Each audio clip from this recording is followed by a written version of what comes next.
this chapter, we will go over lead-in and lead-out options for straight and bevel parts in OmniWin. When nesting parts, OmniWin will automatically assign lead-ins and outs to a part's inner and outer contours. To change how OmniWin assigns these leads while in a nest, select the Nesting Plan option icon in the menu bar.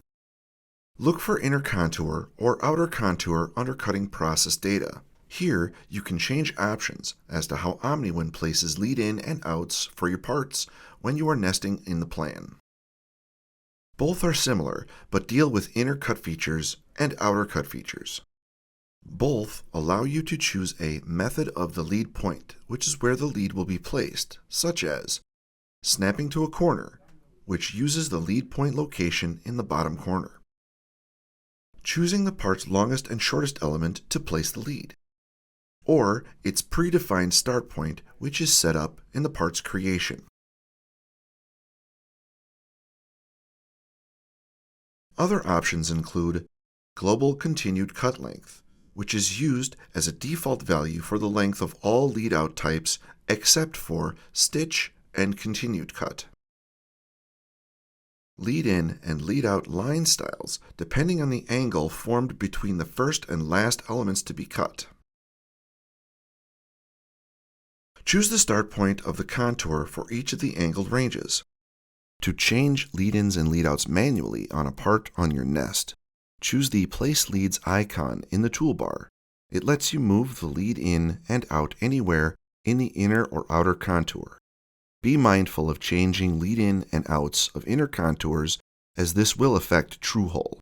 To adjust the type of lead-in and out in the Properties window, you have the Selection Mode icons.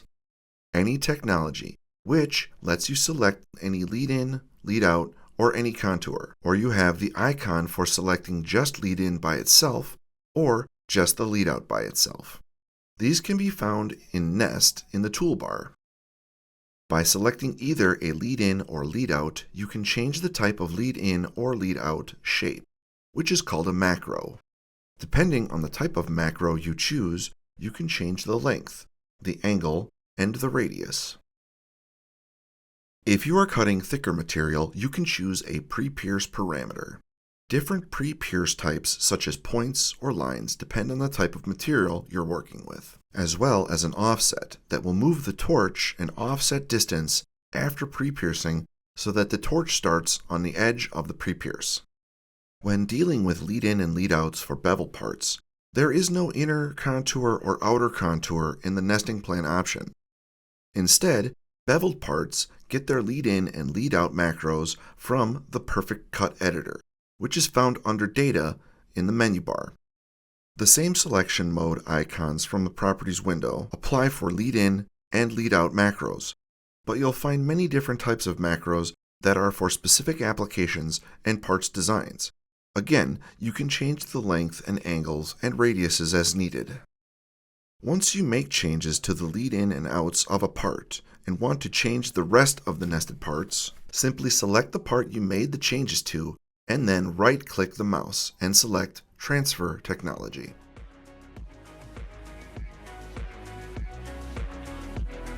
If you have any questions, contact our Applications Department for prompt service. 262-532-4689.